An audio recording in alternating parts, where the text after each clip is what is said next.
Hello, Clarinets. This is the makeup lesson for lesson number 1 for all grades. And this is our guest artist, Katrina Mundinger. We're going to break into our master class a little late because I forgot to hit record. So here we go. Ba-dee-da-dee-dum. Just that.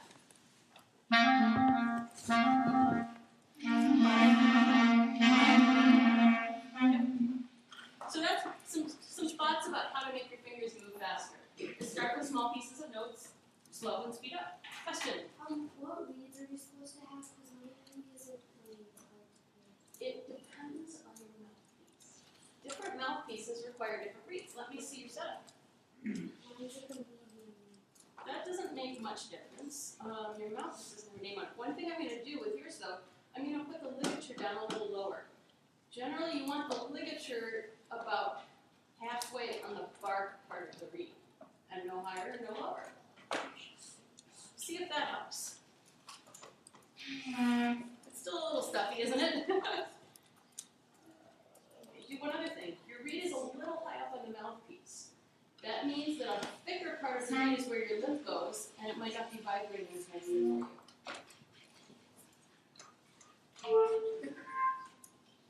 Try that. Check where I put it. Look at where it is. Remember where it is.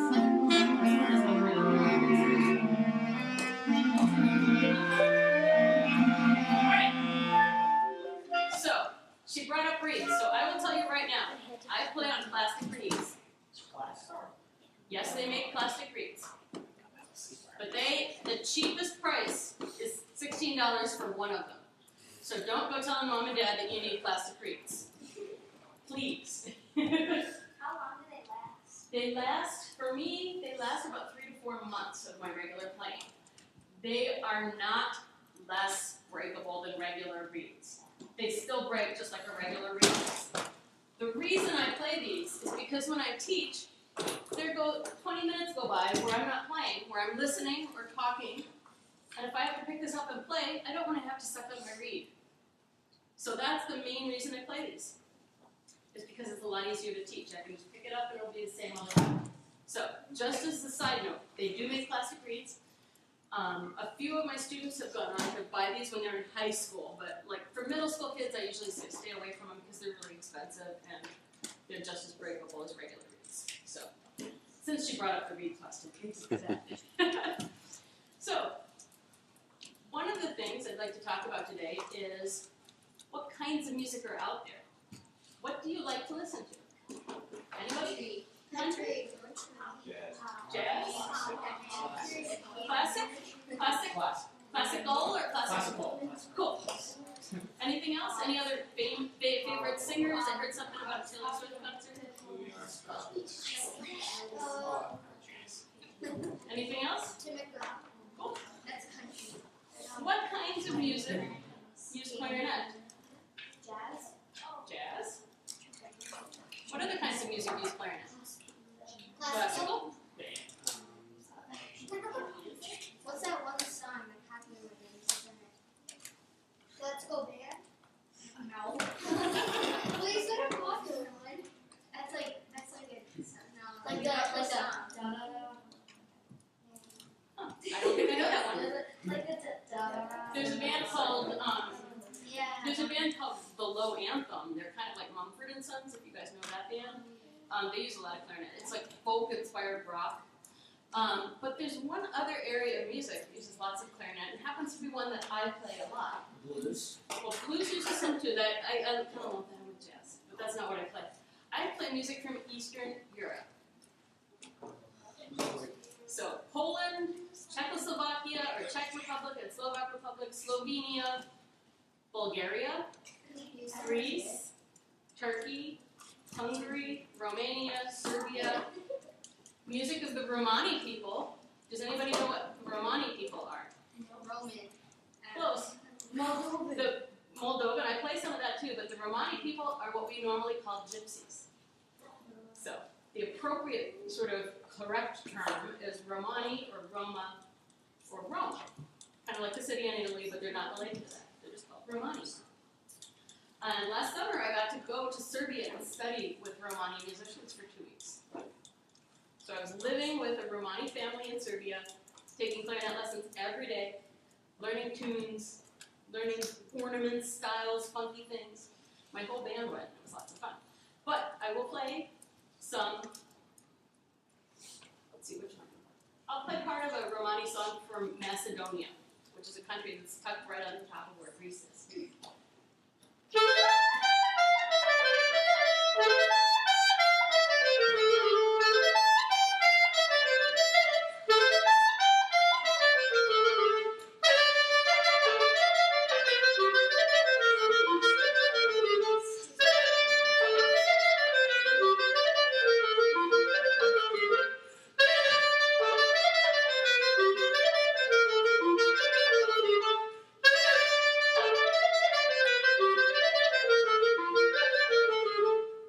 You're much better than Squidward. That was one of the other things I was thinking about talking about. Squidward. So that's a song from Macedonia, played by a very famous Macedonian guy who happens to be Romani, or Gypsy. His name is Mustafa. He's one of my, oh my gosh, I wish I could play like him kind of people, you know. So, question? I have that on CD. You do? You know the name of it? It's called Romska Riznica. It means treasure of the Romani people. So it's like a gem of the gypsies. So it's one of my favorite cool tunes. And there's a lot of improvisation in gypsy music, in Romani music, in Balkan music overall too. So it's kind of like jazz in that way. But the fun thing, for me, I find jazz tricky. I've never studied jazz. I never learned how to improvise until I started playing Balkan music. And now when I try to play jazz, and there's chord changes going on where you're supposed to improvise, and you gotta find the right note.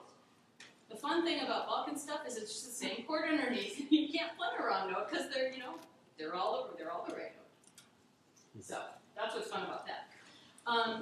So let's go into the Squidward thing. If you were Squidward's clarinet teacher, what would you tell him to do to play better?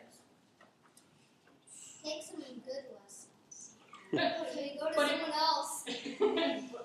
You have an answer? Well, do you think that's effective?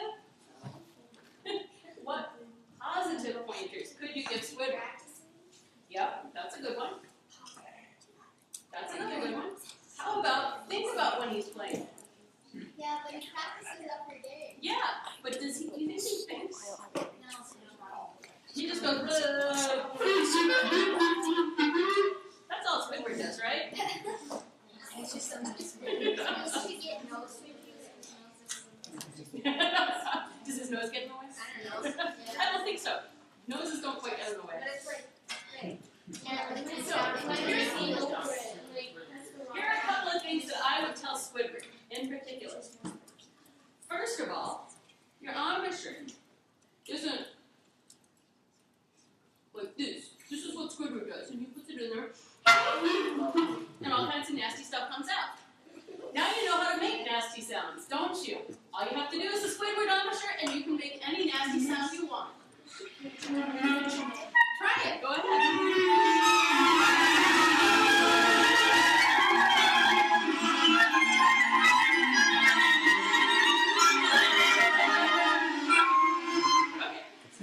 So we have practice making funny Squidward sounds.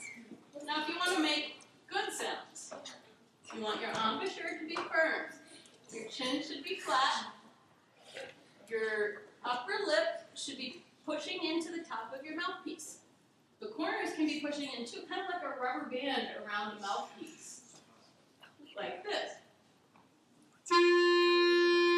See what happens when you use that embouchure. Play any notes you want.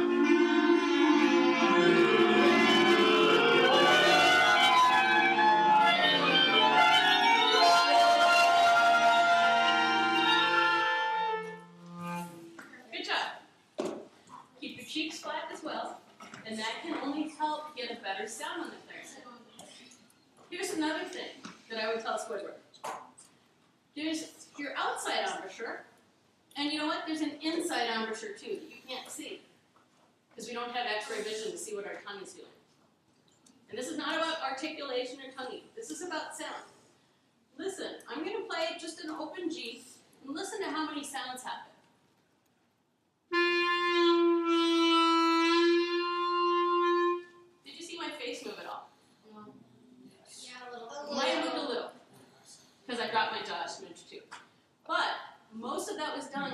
changing where my tongue was. Everybody say E. E. Play that open G with your tongue in the same spot it is when you're saying E.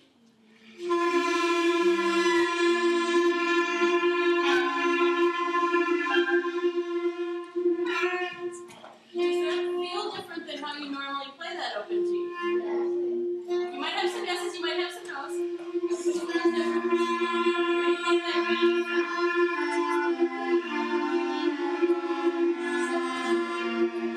Now, another experiment time. Everybody play that open G. Start with your tongue high in that E position and drop it to slow like E. And see what happens.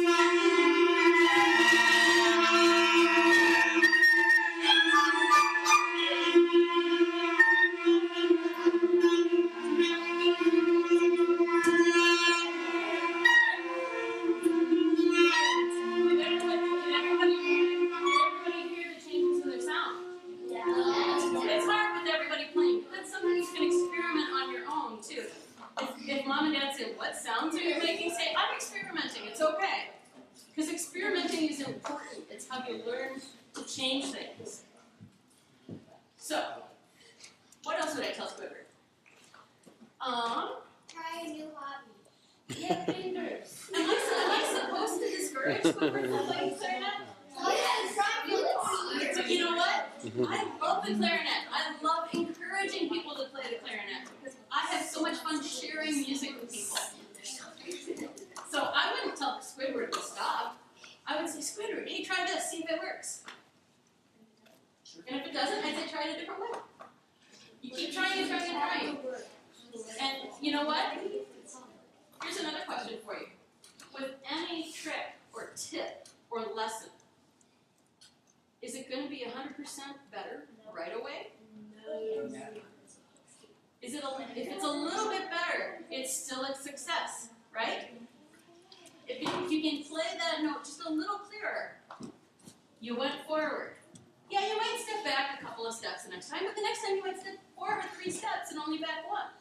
So every little trying attempt, anytime you want to try something, just try it and see if it gets better. So try things with your face, keeping your cheeks flat, keeping your chin flat, keeping your lips like a rubber band around the embouchure. All of that stuff. And play with where your tongue is. Usually for most clarinet playing, you want it in that upper E tongue position. It focuses the sound like a camera focuses a picture. You can have a picture that's blurry or a picture that's focused. Your tongue does that for your sound. Does that make sense? Yes. Okay, so those are some things you can do with your sound. Now, tonguing. Who likes to tongue really, really fast notes? Kind of. No. Let's hear you tongue some really, really fast notes.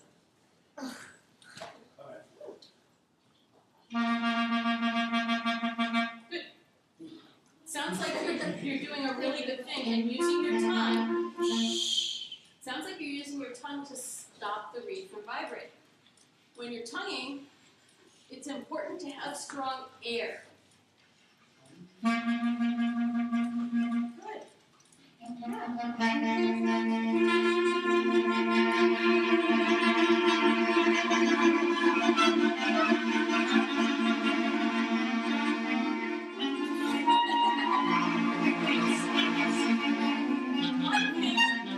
One thing I find students doing a lot is kind of doing a huffy puffy kind of puff, puff, puff, puff, and try not to do that because it wastes your body's energy. You can put your energy into more tongue fast moving if you can keep your air going like you're playing one note. My tongue, my everything is the same when I'm playing this.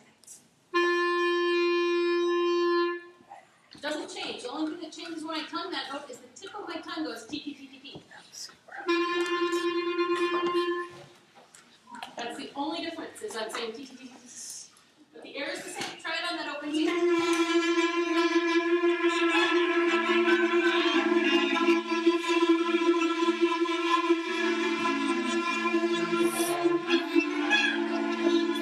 Are you recording?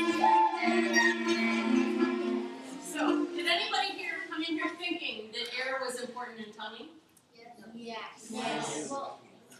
job. Some of you do and some of you didn't, and that's fine. But now you all know, right?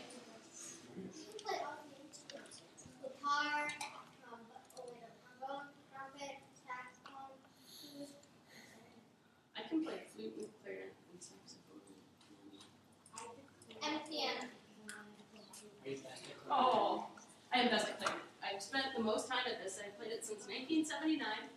I went to Oberlin Conservatory where I got a Bachelor of Music in Clarinet Performance. You can major in an instrument in college, if you want. There can be. I went into a conservatory program where it was designed to train you to be in a professional orchestra. Question? I have never seen a kazoo major program anywhere, but I do know a college where you can major in accordion. I actually own an accordion too, so yep, accordions are awesome. My band has accordions in it all the time. So there's all kinds of music out there that clarinets can do. And all of the sounds that you can make can be used for any of this. When I play classical music, I use that E sound that I was talking about.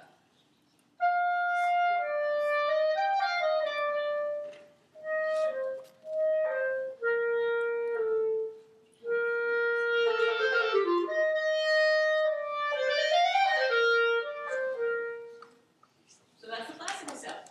And then when I play music from Greece, I play like this.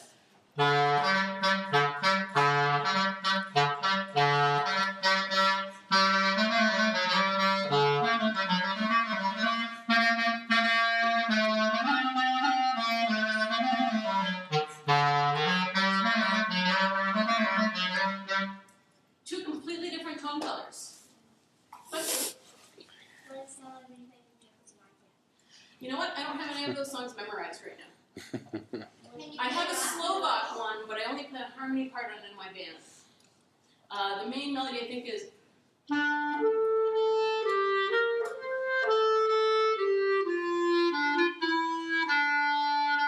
Closer to classical, the further north you go. The further south you go, the more raucous it gets. So, question?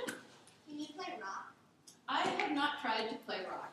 There's a famous clarinet part in a Beatles song, When I'm 64. Yeah. And I should have memorized it for today, but I didn't. Sorry, guys. Can you try?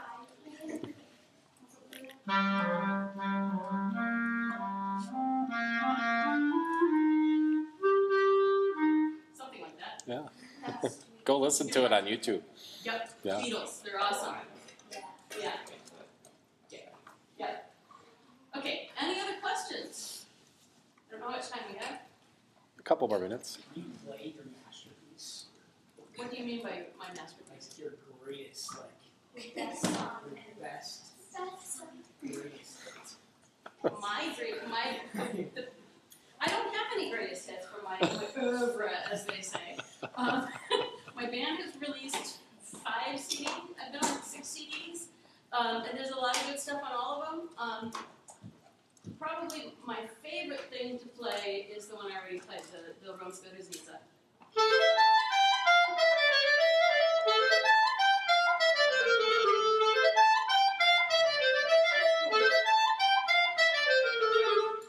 One of my all-time favorite songs. From when I heard it about 17 years ago, I said I have to learn that someday. So, taking lessons is fun. It's work, and it's fun both.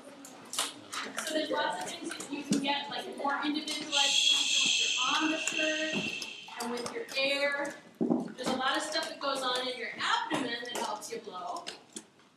So remember, the air is important. Using your brain when you practice is more important, right? Any other questions? When you were younger, did you want to play piano? When I was younger, when I was in first grade, I started playing piano. When I was in 5th grade, I started playing drums. They gave us a choice of 3 instruments when we were in 5th grade. And we got to try them and sample them. And my first 3 choices were drums and clarinet and oboe. Well, I was sitting in one room waiting to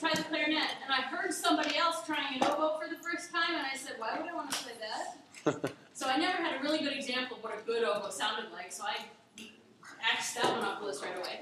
Then when I first tried the clarinet in 5th grade, it tickled my bottom lip. So I said, I don't want to play that.